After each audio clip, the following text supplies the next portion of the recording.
Babies, and welcome back to another episode of Memoirs of a Butterfly.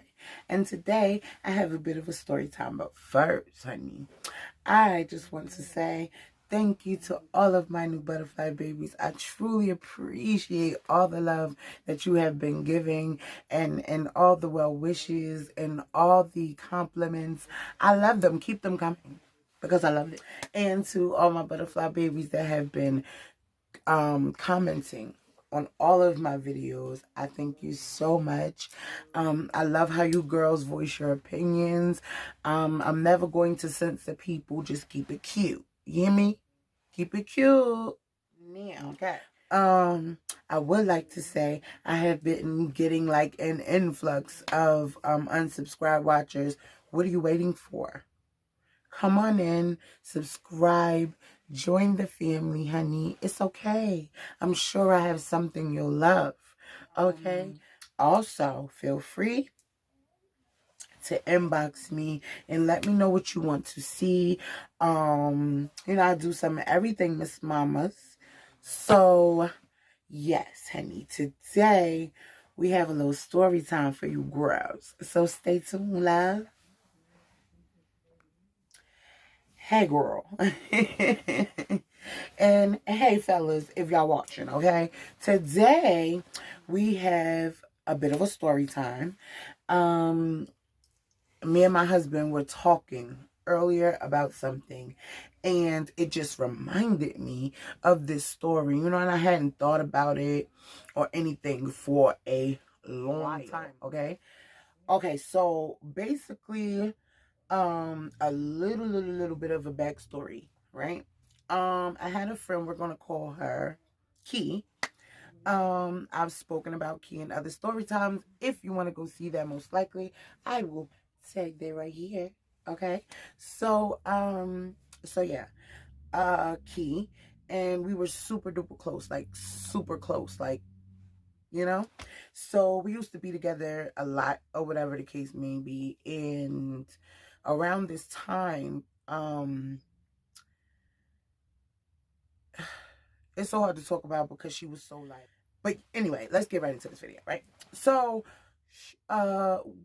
we were friends for a long time. We met in high school. She was older than me by some years, so she was a lot more ahead of me as far as like dating and already getting intimate and things like that. Like I wasn't there yet. You feel me? So basically, long story short, right, this is when me and my ex-best friend completely cut things off, okay? Because at this time, I couldn't understand how anyone would do something so horrible. Okay? So, long story short, it was the summertime. Okay? She met a guy. And you know how it is when you first meet the guy. You want to go around him all the time. You want to be around him all the time. And because we were together, I was damn near third wheel. Right? So whatever he did for her, she would make him do for me. So we would always be together. We would always be around each other, whatever the case may be. We would go play pool. We would go, out, go have drinks, whatever the case may be. It was real cool. So at the time, though, the guy that she was talking to was, a street pharmacist. So, we used to be outside all the time, whatever the case may be. So Shorty winds up being intimate with him, whatever the case may be. Now that's their relationship. That's what they do. Months on down the line, though, she finds out that she's pregnant, right? Now, by this time, I had already turned 18, gotten pregnant, and miscarried with my child. I'm still real raw, and she winds up telling me she's pregnant. So this is best friend. You hear me? So I'm like, oh my God, like we about to have this baby. I'm so excited. I'm buying things. I'm getting little clothes. Really going all out as the godmom. Like I am into this. Like I'm here. I'm ready. You know what I'm saying? Especially with her knowing that, you know, what I just went through. So along that time, you know, he's doing good. He's taking care of her, whatever the case may be. And this is no reason, but this was his excuse. She started doing too much. You know how that go. And the doing too much led to him almost like kind of ghosting her for a little while, right? So she calls me, she's crying on the phone or whatever the case may be. And I'm like, what you want to do? Like, we could go around there. We can go see him. Like, it's whatever. So she like, yeah, let's do that. So we get around there, whatever the case may be. I'm turned up. You're not going to play with her. He's sitting out there with a whole nother female. Okay? So now I want to fight. Like, she can't fight. I'm fighting you. I'm fighting this bitch. I'm fighting whoever want it. Right? So, worst come to worst, or whatever the case may be, they talk. They start talking again. But the girl doesn't go anywhere. Like, she doesn't go anywhere. But by now, like, she got sonograms. She got little baby clothes. I done been buying stuff. I'm attached. You know what I'm saying? And it just it hit me different because that was best. You know what I'm saying? So I fought for her. You get what I'm saying? So after a while of him doing the fugazi things he was doing as far as ghosting her, not coming around, not doing what he said he was going to do, as a friend, I'm like, you know what? F him. I got you. You feel me? Like this, you don't even listen. Okay? I'm gonna hold you down. Like, I'm gonna help you. I'm gonna watch the baby while you go to work. I got you. You feel me? Like, that's the type of friend I am. Even more so since I just lost my human being, so I'm into it. You feel me? Like, now I'm about to have a godson. Like, this is it. I'm very excited, right? And just out of the clear blue sky, bro. Clear blue sky, because this man did not want to be with her anymore. She aborted at 4 months, knew what she was having, named him, had gotten sonograms, bought clothes, and all because he did not want to be with her. She aborted him. And when I tell you every fiber of my being was crushed, it was because not did you just take a life. It's not as simple being scared of making a mistake and getting an A, I'm going to call it. Or it was so selfish. You know what I'm saying? Like, you know how many women do it every day?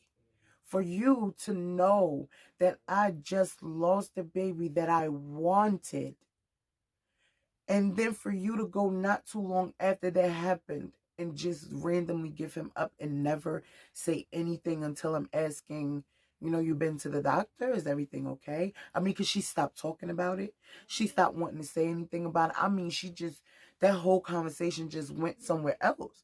And for a while, I just let it go because I felt like she was probably just like feeling some type of way. Maybe she was emotional. And I'm like, when she's ready. I kept asking her, you know, when you're ready, come talk to me. And like, I couldn't tell you that I wanted to go around to her house and drag her out by her hair. When I felt so bad for that baby. I felt like, wow, like how could you? And from that point, I never looked at her the same. I couldn't be around her. I couldn't talk to her. And by no means am I like bashing her or anything like that. But the fact that you would be so selfish as to, because a man doesn't want you, go take the life of something that was both yours. It was just too much for me to handle after losing my child. You get that? that I had gotten ready, that I was ready, that I did everything I was supposed to do and got ready for my baby, and still. So to know that you could have had a healthy child and you just chose not to because he didn't want to be a part of it, yes, that is selfish. What, did you think you weren't going to be able to love him? And then to find out later on in life that when you did finally have a child, it was by a crackhead. It made sense. You understand? It made so much sense that you are not even thinking clearly. And so at that moment when I realized that, I'm like, you know what? You have to stop thinking everyone thinks like you. Not everyone looks at being a mom or being a parent with the same regard. You know what I'm saying? And that's just one of those moments in my life when I realized that you never really know anyone. You get what I'm saying? You never really know anyone, because I would have never, ever, ever guessed in a million years from the way that she was talking about it and getting ready that she would have ever laid on that table and let that happen. So the moral of this story would have to be, don't lay down with people that you don't know. That way you won't get pregnant. And that way you won't have to figure them out as you guys are raising a child together. Get to know him or her before you bring a human being into it, because at that point, you're just being selfish. You get me? All right. So hopefully you got something from this video. Please stay tuned. I will be uploading more. Okay, sis is on a roll. So stay tuned, all babe. I shall return. Bye. Can do me better than I do. Can't seem to keep up the